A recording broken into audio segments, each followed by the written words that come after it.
वो तीरथ उसके खट में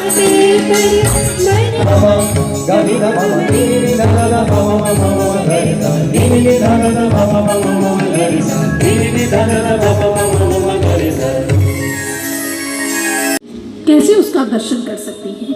इसलिए उस सूक्ष्म अति सूक्ष्म ईश्वर को देखने के लिए भी सूक्ष्म दृष्टि चाहिए।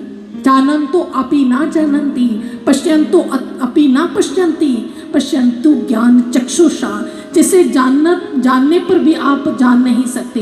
श्रृण्वन्तु अपि न श्रुण्वन्ति, जिसे सुनने पर भी सुना नहीं जा सकता, उसे आप देख सकते हैं। लेकिन कैसे देख सकते हैं? दिव्य दृष्टि के माध्यम से देख सकते हैं, तृतीय नेत्र के माध्यम से देख सकते हैं। और इसका एक प्रत्यक्ष प्रमाण आप देखिए।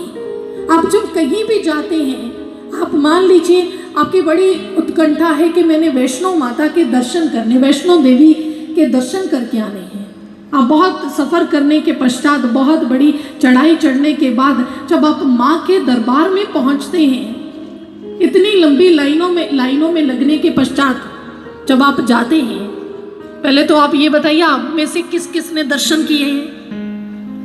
काफी लोगों ने किए हैं। तो आप सभी का खुद का अनुभव रहा होगा कि कितनी प्रतीक्षा के बाद वो क्षण आता है जब आप माँ की पावन पिंडियों के सामने होते हो, उनके स्वरूप के सामने होते हो। लेकिन वहाँ जाके क्या होता है? इतने संघर्ष के बाद आप वहाँ पहुँचे, लेकिन जैसे आप वहाँ पहुँचते हो एकदम से आंखें बंद हो जाती और हाथ जुड़ जाते हैं। कभी विचार किया ऐसा क्यों होता है? हाथ क्यों जुड़े, आंखें क्यों बंद हुई? मानो ये संकेत मिल रहा है कि उस परमात्मा को अगर तुम देखना चाहते हो तो हाथों की कोई क्रिया इसके लिए जरूरी नहीं, इसलिए हाथ जुड़ जाते हैं। जिस ईश्वर को हम देखना चाहते हैं वहां इन आंखों की भी कोई जरूरत नहीं, इसलिए आंखें बंद हो जाती हैं। क्योंकि उस परमात्मा को हम अपारा देख सकते हैं जो बिरकुटी के मध्य स्थित है, जिसके विषय में कहा जाता है कि जब ये प्रकट होता है तो हम अपने खट में परमात्मा को देखते हैं। रामचरितमानस में कहा गया, उग्र ही विमल बिलोचन ही के, मिटे ही दोष दुख भव रजनी के। वे कहते जब ये तृतीय नेत्र, विमल कहते हैं निर्मल और लोचन कहते हैं नेत्र को, जब ये निर्मल नेत्र, ये तृतीय नेत्र प्रकट होता है तो रात्रि के दोष खत्म होते हैं और भीतर अंधकार समाप्त होता है, प्रकाश का आगमन होता है जब ये तृतीय नेत्र खुलता है। और यही बात गीता में कही गई, न तू माम शक्य से दृष्टुम अने नैव स्वचक्षुषा दिव्यम ददामिन्ते चक्षु पश्य में योग मैष्टरम। थर्ड आई कहा गया, कहीं पर आई ऑफ द सोल कहा गया, कहीं पर शिव नेत्र कहा गया। और इस प्रकार से अनेकों जगहों पर इसका अनंत स्वरूप देखने को मिलता। विविध भाषाओं में इस तृतीय नेत्र का वर्णन किया गया। जैन भाषा के अंदर इसे अनंत चक्षु कहते हैं और अनेकों भाषाओं के अंदर विविध रूपों में इसका वर्णन होता है। और भक्तजनों, हमारे शास्त्र ग्रंथ सभी ये पुकार कर कहते हैं कि जब ये नेत्र उद्घाटित होता है तो हम अपने खट में परमात्मा का स्वरूप देखते हैं, जैसे माँ कौशल्या देख रही है। दर्शन करके प्रभु का सबके मन हर्षाए, कोई नाचे कोई झूमे कोई ढोल बजाए, बधाई हो आज सभी को बधाई हो।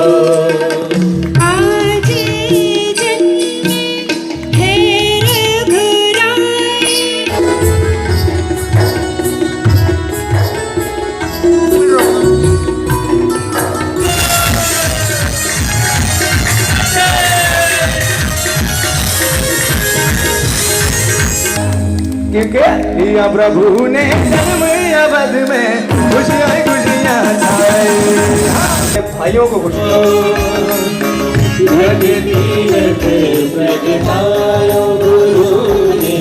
जन्म का तमस मिटाकर घट में दीप जलाया गुरु ने, घट तीरथ प्रगटाया गुरु ने, घट तीरथ प्रगटाया।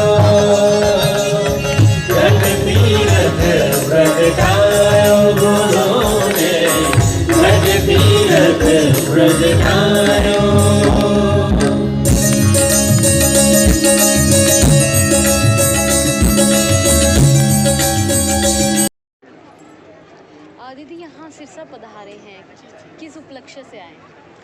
देखिए, आप सभी को पता है कि यहाँ पर श्री राम कथा का भव्य आयोजन किया गया, जिसका आज द्वितीय दिवस था। और राम कथा का यहाँ वाचन करने का हमारा उद्देश्य है कि कण कण और ज़रा ज़रा राम से परिचित हो, प्रत्येक मानव श्री राम को जाने, क्योंकि जब तक हम श्री राम को मान रहे हैं तब तक जीवन में परिवर्तन नहीं हो सकता। और हमारा राम कथा करने का यही अभियान है कि प्रत्येक मानव उस राम को माने ही नहीं, अपितु उसे जाने भी।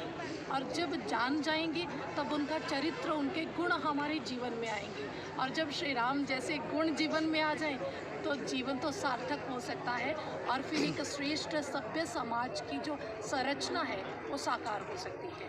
और इसी समाज की श्रेष्ठ संरचना करने के लिए हम इस अभियान में लगे हुए हैं, और यही हमारी कथा का मनोरथ है। दीदी, दिव्य ज्योति जागृति संस्थान बाकी संस्थाओं से भिन्न कैसे है? जी, मैं यहाँ पर कहना चाहूँगी, ये भिन्नता केवल इसलिए है, कथा वाचन तो आप जानते हैं कि समाज के अंदर बहुत से लोग कर रहे हैं, बहुत से विविध प्रकार की कथा कही जा रही, कोई कृष्ण की कथा कह रहा है, कोई राम जी की कथा बांच रहा है, कोई भगवान महादेव की, हम भी कर रहे हैं। लेकिन अंतर क्या है? अंतर है कि हम उस ईश्वर की जिसकी बात करते हैं उसे जनाने की भी बात करते हैं, उसे जानने की बात भी करते हैं, उसका तत्व से बोध करने की भी बात करते हैं। हम ये कहते हैं कि हमारे शास्त्र वे इस बात की पुष्टि करते हैं कि परमात्मा सभी के घट में विद्यमान है और आप उस परमात्मा को जान सकते हैं। ये भिन्नता है दिव्य ज्योति जागृति संस्थान में कि यहाँ मात्र सुनाया नहीं जाता, यहाँ पर ईश्वर को दिखाने की बात की जाती है, उस ईश्वर के साक्षात्कार की बात की जाती है। दीदी, मन से बार बार कहा जाता है कि हर भगवान डाले संत नहीं होता जी, तो इस पर क्या?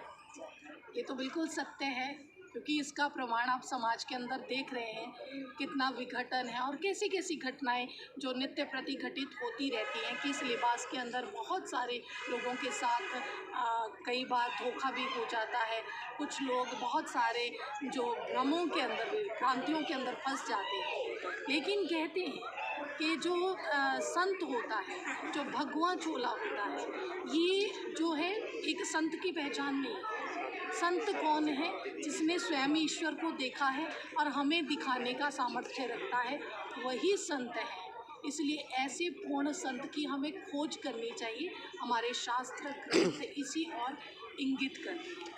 दीदी, अंत में युवा आजकल नशे की ओर जा रहा है, सिरसा खासकर ज़्यादा गिरफ्त में है, तो युवाओं को क्या संदेश देना चाहिए? देखिए, युवा को तो समाज की रीढ़ की हड्डी कहा गया है, और आप सभी जानते हैं कि कितनी महत्वपूर्ण है ये रीढ़ की हड्डी हमारे शरीर में। अगर रीढ़ की हड्डी हमारी ख़राब हो जाए तो हम खड़े नहीं हो सकते।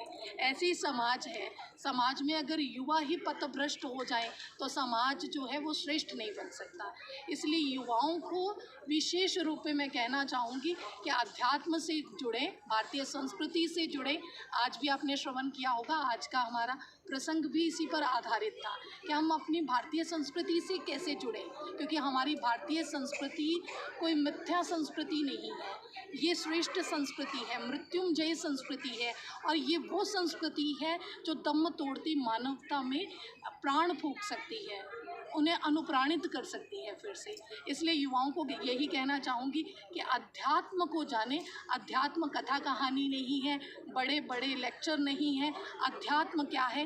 अपनी आत्मा का अध्ययन करना, स्वयं से परिचित होना।